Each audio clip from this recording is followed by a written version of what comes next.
సంవత్సరాల తరబడి ఎన్ని మందులు వాడినా మీ మోకాల నొప్పులు తగ్గట్లేదా? ప్రాణ పెయిన్ క్లినిక్ లో అత్యాధునిక చికిత్స.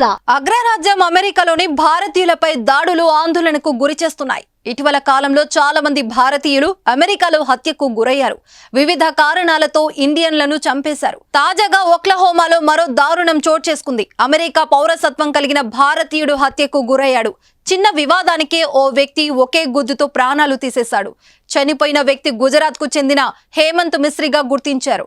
దాడి దృశ్యాలు సోషల్ మీడియాలో వైరల్ అవుతున్నాయి.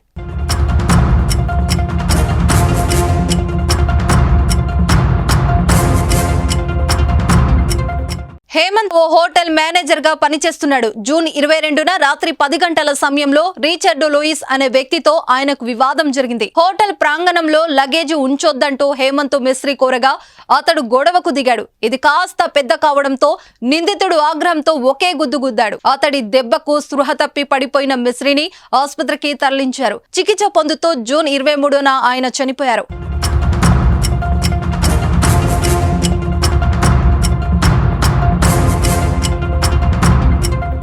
ఈ కేసులో నిందితుని పోలీసులు అరెస్టు చేసి ఓక్లహోమా కౌంటీ జైలుకు తరలించారు. వారం రోజుల కిందట అమెరికాలో తెలుగు యువకుడు హత్యకు గురైన సంగతి తెలిసిందే. బాపట్ల జిల్లాకు కర్లపాలెం మండలం యాజలికి చెందిన దాసరి గోపీకృష్ణను అమెరికాలో సూపర్ మార్కెట్ లో ఓ దుండగుడు కాల్చి చంపాడు. అమెరికాలో ఎంఎస్ పూర్తి చేసుకుని సూపర్ మార్కెట్ లో పార్ట్ టైం జాబ్ చేస్తుండగా గోపీకృష్ణపై గన్తో విచక్షణ రహితంగా కాల్చి హతమార్చాడు.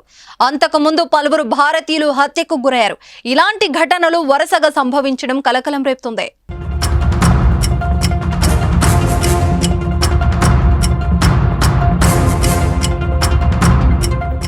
సుమన్ టీవీలో మీ పర్సనల్ అండ్ బిజినెస్ ప్రమోషన్స్ కోసం కింది నెంబర్కి కాంటాక్ట్ చేయండి.